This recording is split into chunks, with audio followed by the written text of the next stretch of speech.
Hello everybody. Well, I hope it's everybody and not nobody. I'm back today with another welcome to the Whispering from the Rowan Tree, where mysteries meet, gentle wisdom and the old roads still keep their secrets. But before I carry on, I just wanted to explain a few things. If my voice goes a wee bit funny sometimes, or sounds a bit parched, it is because I've got a few autoimmune things going on that give me a diabolical dry mouth. So apologies for that. I have tried, this is my third time to try and record this story. I hope it goes off all right this time because it was a memory that came back to me that just now makes me smile. But as a kid, and when I thought about it, it's very profound. So I hope you enjoy it. I don't want to say anymore. I will get on with this story and be back after this with another one. I hope this gives me a lot of pleasure recording or leaving this stuff, because it will be a legacy too, because things that were happening in the good old days are fast disappearing. So here we go. This tale comes from the sort of memory that never really leaves you, the kind that begins in childhood with dust in the lane and fear in your throat, and only much later turns into something else entirely. It is a story about things we said when we were young, stories we made up to fill the places where understanding should have been. It's about a man with a long, low wooden cart and a tired old horse. About the strange, small disappearances that troubled the village, and about the uneasy truth that appearances are often the poorest evidence that we have. So settle yourself if you can. I really hope that the little woodpecker that is just outside my door or my window here, knocking to try and get in the house, doesn't disturb you. So if you hear knock, knock, knock, knock, knock, that's what it is. And let the day loosen its grip. And come with me now to a village lane, a low branch, and the sound of wheels that could be heard long before they were seen. There are some people a village can never quite explain. Not a famous person or not famous people. Not grand people. Not the ones whose names are written in ledgers or stitched onto plaques in church porches. I mean the other sort, and the ones who seem to belong to the edges of things. The ones children watch from behind curtains. Mind you, so do the adults. And adults refer to with lowered voices and a shrug that means they know no more than you do. In the village where Nell Rowan grew up, one of those people was full of Froud. Even years later, even after life had moved on in so many ways, but the memory remained.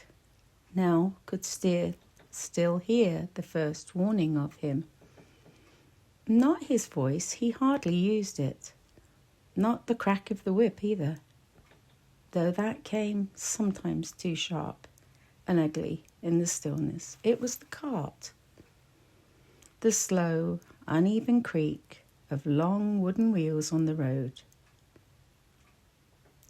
The clink and shift of metal somewhere in the back. The lazy harness rattle of a horse that had known too much road and far too little kindness. A sound that reached you before the cart itself turned a corner and sent children scattering without anybody needing to say why. He came along the lanes and through the poorer roads where people left broken bedsteads, old pans, bent buckets, prams without wheels, bedsteads with no use left in them, cracked stools, scraps of iron, tired things that had once mattered, but now lay abandoned by a wall or a hedge, as if the household had simply run out of hope for them. In fact, in London, Froud would have been known as the rag and bone man. Froud took such things. That was what everybody knew. What nobody seemed to know was that after he took them, what did he do with them? And because nobody knew, they supplied the rest of the story. Children are really good at that. By the time Nell was 8, Froud had become 3 parts fact and 7 parts invention. He lived, they said, with his old mother in a house no one visited. He had no proper trade. He ate what he could find. That's not true, I'm sure. I'm sure his old mother cooked for him. That he slept in his clothes? Probably not. He just looked scruffy. And he kept sacks of stolen silver under his cart. He had once carried off a dog. No. He had once frightened a woman so badly she dropped her washing basket in the lane. He knew who left food out for the birds and who did not. And he could smell fear. He never smiled, he only grunted. He might be simple, he might be cruel. He might, according to one particularly determined boy, once have lived in a cave. In that part of England, I might let you know, we didn't have caves. The truth of him to the children hardly mattered at all. What mattered was the sight. The old jacket that looked as though it had belonged to a different decade, if not a different war entirely. The waistcoat beneath it. The shirt never quite white enough to have been washed that week. And the broad, baggy trousers tucked in very badly at the ankle. And he also wore, around his ankle, bicycle clips. That's what the trousers were tucked into. Goodness knows why he would need bicycle clips, because he sat on his cart. His cap was low on his brow. He had longish hair that hung unkempt beneath it. His face weathered and totally unreadable. His shoulders bent, not with age exactly, but with weather and weight and a life of carrying. And always that horse, poor, plodding, bony along the ribs, with the nose bag hung in front when he stopped eating from it with the patience of the underpraised. The animal's smell mixed with damp leather, dust, and whatever old things lay in the cart when Froud passed. The children could track his route for an hour afterwards without seeing him at all. The droppings in the road told their own tale. To Nell now, remembering him from her cottage window all these years later, there was a tenderness in that detail. Then there had only been disgust and fear, and the shrieking delight children take in both. One August afternoon, before school returned and while the hedges still held their summer thickness, word went around that Froud had been seen taking the lower road past the spinney. Nell was with 3 other children at the time, all of them grubby-kneed, overconfident in the way of those who have not yet learned that danger and embarrassment are often cousins. "He'll come this way," whispered Beverly, who always knew things one could not verify. "How do you know?" said Nell. I just do." That was enough for all the others. There was an oak tree leaning over part of the road where the bank rose slightly on one side. Its lower branches made sort of a hidden perch if you were quick and not too heavy-footed. The children scrambled up there in a flurry of scratched shins and held breaths, crouching in the leaves and peering through the gaps in the greenery. Nell remembered the heat of the bark against her palms, the roughness of it, the smell of warm sap and dust. Somewhere a dog barked in the distance. Somebody's mother called for someone to come back and wash before tea. The ordinary sounds of an ordinary day went on while all 4 children waited as though a beast from a storybook were about to emerge from the bend. Then they heard it. The slow wheel creak, the harness. The faint metal clatter from the load, and then, at last, the horse's ears appeared around the bend, followed by the cart itself, and Fuller Froud seated on a narrow front board as if he had risen there from the road. The horse plodded. Fuller plodded with it in spirit.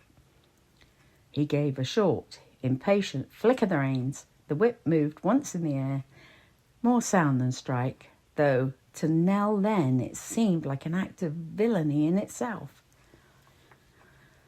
The man looked ahead, not up, not round, not into the trees where luckily the 4 pairs of eyes watched him with the intensity usually reserved for thunderstorms and ghosts.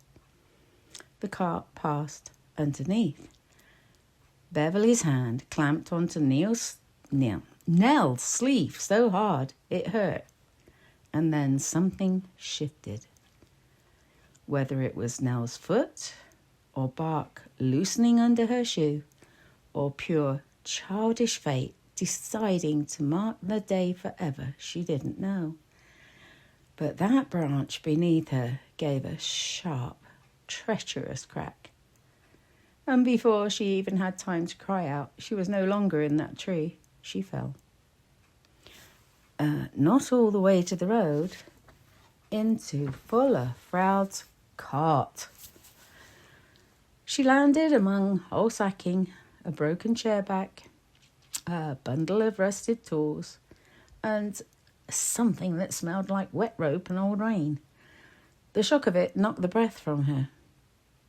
For one terrible suspended second, she could not think, couldn't move, could only feel the cart still rolling beneath her and hear, above everything else, her friends screaming her name, screaming from the branches and then from the road behind. The first thought that came was not sensible. It was, "He's got me." The second was worse. "If I stand up, he'll see me." She stayed where she was, half curled amongst the collected rubbish of half the village, heart hammering so hard it seemed impossible. He couldn't hear it through the boards. The cart did not stop. That years later was the detail Nell would return to most often. The cart did not stop. Not because he was dragging her off, not because he was wicked or wild or pleased. It just simply kept rolling. Steadily, heavily, with the same reluctant presence and patience as before. Then, after a few seconds, the horse slowed of its own accord at a shallow rut. The cart dipped. Fuller Froud turned slightly as if sensing a shift in the road. Nell froze. He looked back at her. Not properly frightful, not startled enough to shout, just one slow turn of the head beneath the cap. She could see him clearly now, the lined face, the rough chin, the eyes more tired than fierce. He gave a grunt. And then To Nell's lifelong astonishment, he reached behind him with one hand, picked up a rolled old blanket from beside the seat and dropped it over her legs where a piece of metal had snagged her trousers. It was such an ordinary, practical thing to do that she did not know how to understand it. "Sit still then," he muttered. The words, rough as unvarnished wood, and that was all.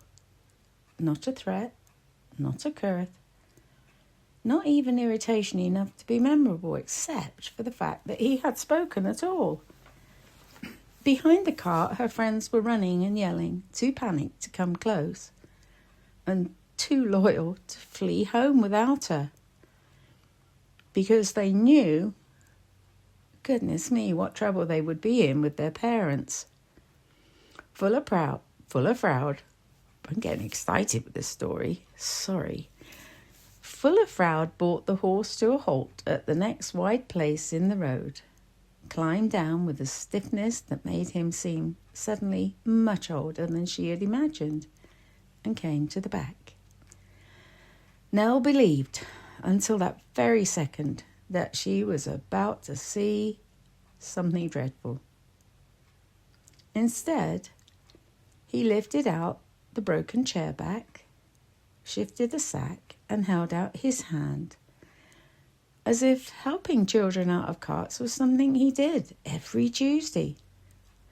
She stared at it. His hand was large, reddened by weather, and marked with old cuts. "Well," he said. Nell put her hand in his. He lifted her down gently, too, more gently than her own father usually lifted anything. Once she was standing on the road, he glanced at her scratched knee, then at the tear. He reached into his waistcoat pocket, drew out a folded square of cloth and handed it to her. It was clean, though very much darned. "For the blood," he said.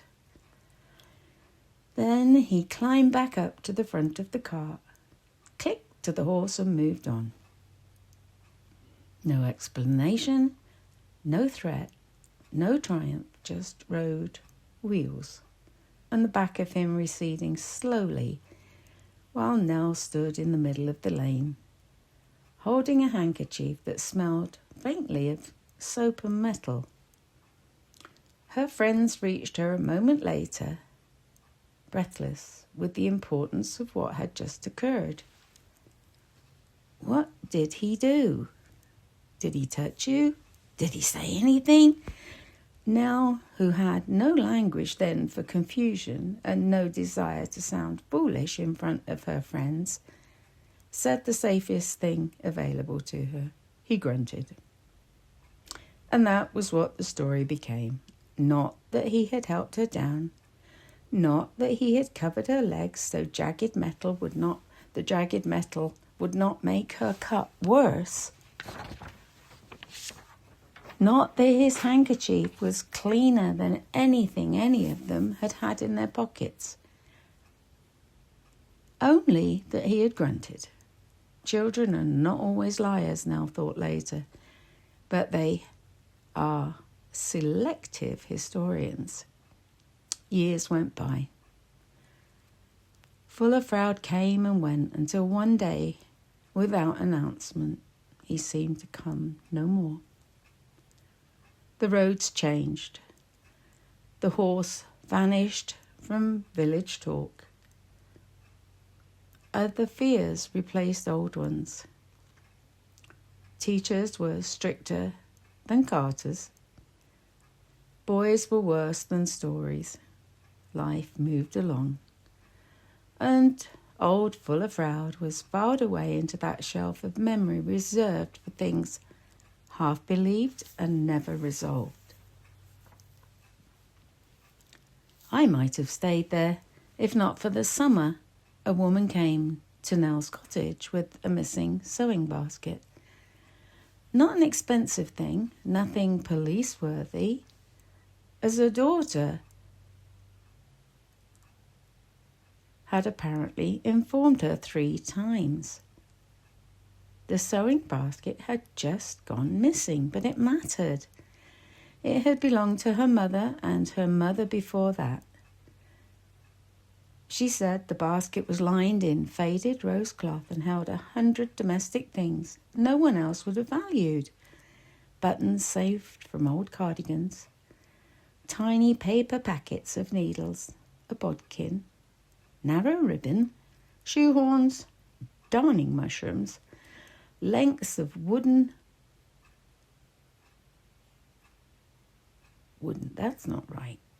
lengths of cotton wound round old carts, and a silver thimble flattened on one side from being stepped on in 1968. It's not money, the woman said, that's just it. If it were money, at least I'd know what kind of person had taken it, but who takes a sewing basket? Nell asked the usual questions: who had been in the house, whether the back door had been left open, whether a grandchild had been playing shop, whether it had been moved rather than stolen, and the woman insisted it had gone. 3 days later, an elderly widower in the next lane discovered that a cracked wooden tray he had left by the shed for burning had vanished. In its place stood another tray, repaired underneath, sanded smooth at the edge, and left with a note in no one's hand anybody recognised. This is still good. After that, things began to gather. An old brass warming pan missing from a garage, then found polished and propped up against the garden wall. A child's rocking horse, broken at one runner, gone from a jumble pile and later discovered mended and left outside the church hall during a sale for the hospice. A scarf one woman thought lost entirely, reappearing on her gatepost with the holes neatly darned. Nothing of value, everything of use, memory or sentiment. And with every reappearance came speculation. Someone's having fun. It's youngsters. Oh, it's that new couple at the cottages. Could be one of those internet things. And then, over tea in the bakery, one woman old enough to remember more than most said, "It's like full of Froud all over again." The room went still in that peculiar village way where stillness is not silence but readiness. Nell looked up from her cup. "What do you say to that?" she said. The woman shrugged. Things used to go, you know. Odd bits, broken bits. Then sometimes you'd see them elsewhere, cleaned up, made useful.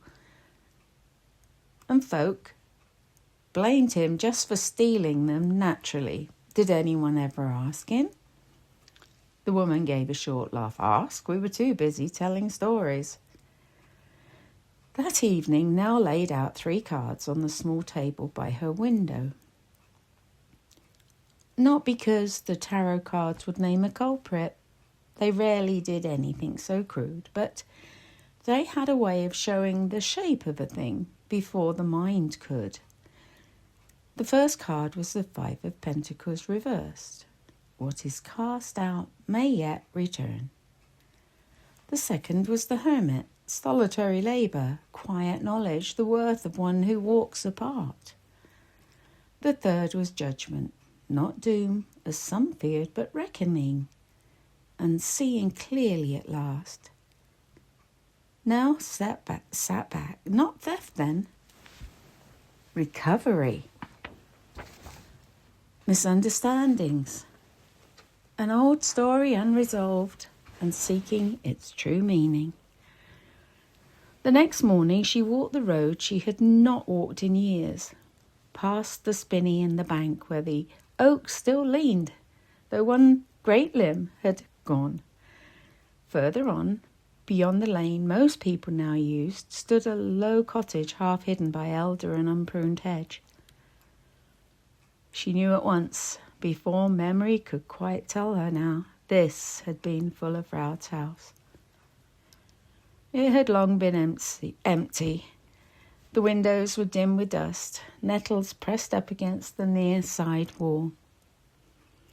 The door hung square enough, but unloved, and the back, though, stood an old lean-to shed with one panel warped open at the bottom, now crouched and peered in.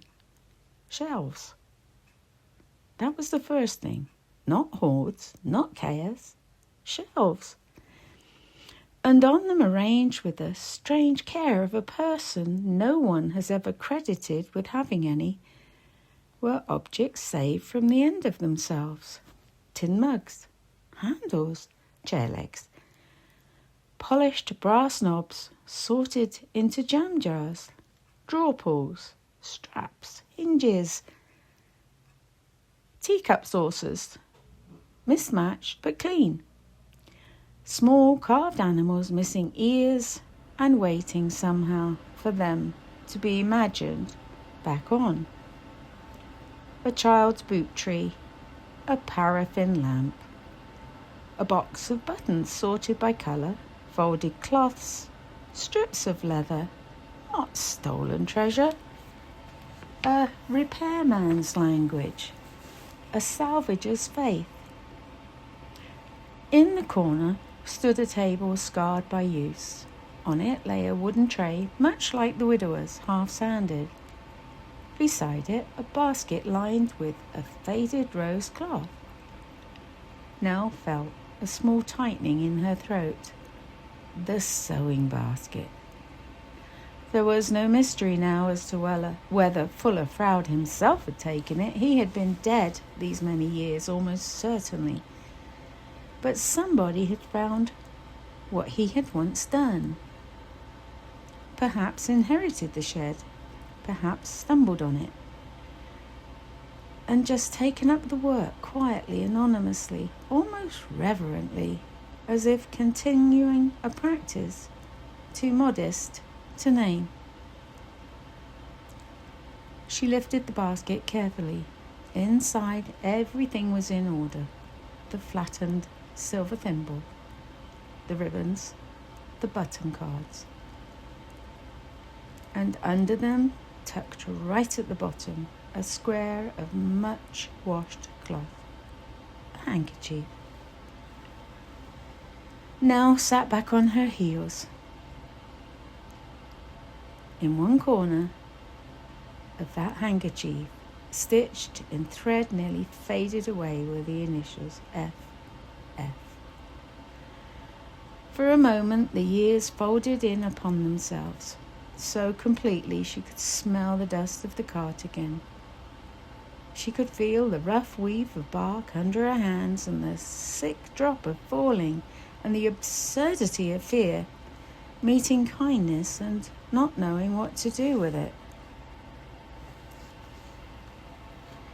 He had had handkerchiefs. Of course he had. He had probably washed them himself, or his mother had, in a sink by a small window, while he sorted bent things and mended what others threw away.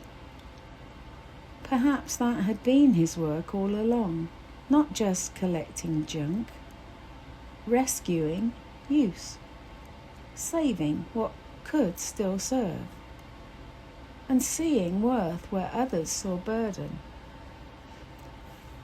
Nell returned the sewing basket to its owner that afternoon and said only what was needed. It had been found. It was intact. No, she did not think there was any malice in it. Yes, she thought it would happen again, maybe. And no, she did not think that they needed to be afraid. That might have been enough. But Nell, who had spent most of her lifelong learning that truth often arrived slowly and left just as quietly, if unspoken, did one more thing. the next village gathering in the church hall, when talk turned, as it always did, to strange doings and likely culprits and who one ought to watch, she set down her cup and said, very mildly, "Do you remember what we used to say about Fuller Froud?" There were nods, smiles, a little embarrassment dressed as amusement. "We were children," someone said. And so were some of the grown-ups, Nell replied, and that drew a gentler silence. And then she told them what she had found. Not every detail, not the handkerchief, that felt private somehow, but enough: the shelves, the repaired things, the order, the care. One man shook his head. "You're saying he was doing people a good turn, and we all called him a thief?" "I'm saying," said Nell, "that he may have taken what had been cast off and given it another life, and that we were quicker to be frightened by his face than curious about his work." The baker's wife, who had known everybody and forgiven few, stared into her tea and said quietly, "Poor soul." That, Nell thought, was the closest thing a village ever got to an apology for the dread of poor dead Fuller Froud. The mystery of the present day disappearances resolved itself in due course. The cottage had been let on and off over the years, and a widowed grandson of the last tenant had found the shed while clearing the place. He was a joiner by trade, a shy man with excellent hands and no appetite for being thanked publicly. He had understood almost at once what Fuller Froud had been doing, and continued it in spare evenings because, as he later told Nell, it seemed a shame to let the old way die if it was useful. Useful? How many good things had vanished from the world because no one thought to describe them that way? Before autumn set in, the church hall held a small exchange table called, without much ceremony, the Fuller Shelf. Villagers left things there now that were broken but mendable, worn but worthy, odd but needed by someone else. No plaque was put up, no one made a speech. It didn't feel like that sort of remembrance. But Nell noticed the first time she passed it that someone had left a framed photograph that no one had seen before. It was poor quality, blurred at the edges, probably taken from a distance long ago.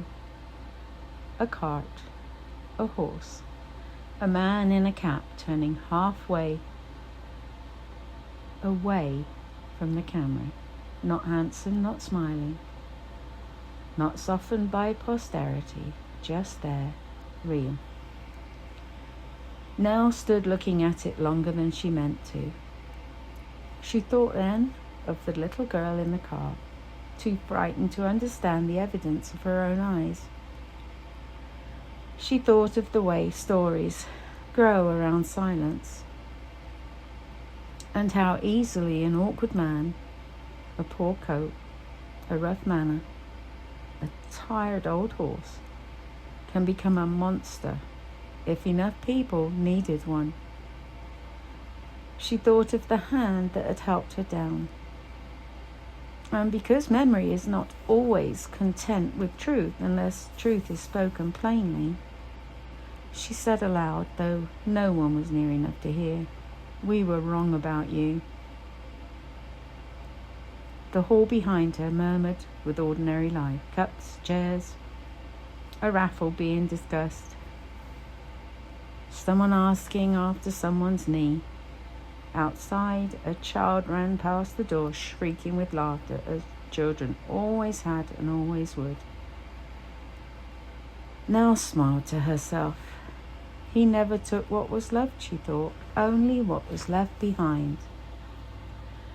And perhaps that was why she had remembered him for so many years, not because he'd frightened her, though he had, not because of the tree, though she would never forget that plunge into the cart, but because somewhere beneath the fear, even then, there had been a splinter of another knowing. The kind that waits in us quietly until age catches up with childhood and says, "Now then, look again." So if you ever pass through an old village and hear someone speak with certainty about a man no one really knew, or a woman everyone called strange, or a household given more rumour than kindness, take a little care. The village story is not always the true one. Sometimes the most solitary figure in the lane is carrying a form of service no one else has bothered to recognise. Sometimes the frightening cart is only a moving workshop. Sometimes the rough hand is the gentlest one there. And sometimes long after the horse has gone and the road has changed, the children have all grown old. The real mystery is not who took the missing things. It is why we were so ready to misjudge the one who saved them. Now, before we leave the lane entirely, let yourself picture it softened by evening. The road is quiet. The hedges are warm with the last of the day. The horse moves slowly, steadily, without hurry along the familiar bend. The cart behind it is not full of rubbish, but things waiting for another chance. A chair leg, a tin mug, a child's toy, a basket with its cloth lining faded, but lovely still. High above the road, in the old oak, there is a child who has not yet learned that fear and truth are often strangers. See her there for a moment, and then see her older, wiser, standing at that roadside now, not in terror, but in understanding. Feel the relief of that, the soft untangling, the old misgivings loosening at last. Let those wheels creep past and keep going, and let the horse plod on into dusk. Let the road hold what it knows. And if there is something in you that has been misunderstood, judged too quickly, or remembered unfairly, imagine laying that down beside the lane for just a while. Imagine kind hands picking it up. Imagine that not everything discarded is worthless. Imagine that what was left behind may yet be mended and stay there for a breath or two, just long enough for the evening to settle kindly around you. This has been Whispering from the Rowan Tree, and this tale was what we said about Fuller Froud. If it touched something old in you, a memory, a village face, a person you once feared and later understood, then perhaps this has done what stories are meant to do, not merely entertain us, but to return us to places where truth was waiting. Up until the next time, be gentle with the stories you inherit, and gentler with the people inside them. This is the end, and it is a true story.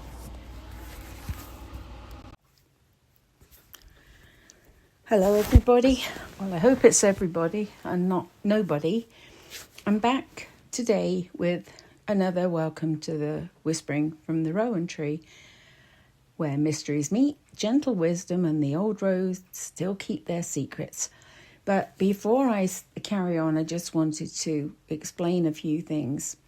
If my voice goes a wee bit funny sometimes, or sounds a bit parched, it is because I've got a few autoimmune things going on that give me a diabolical dry mouth. So apologies for that. I have tried, this is my third time to try and record this story. I hope it goes off all right this time, because it was a memory that came back to me that just now makes me smile. But as a kid, and when I thought about it, it's very profound. So I hope you enjoy it. I don't want to say anymore. I will get on with this story and be back after this with another one. I hope this gives me a lot of pleasure recording or leaving this stuff, because it will be a legacy too, because things that were happening in the good old days are fast disappearing. So here we go. This tale comes from the sort of memory that never really leaves you, the kind that begins in childhood.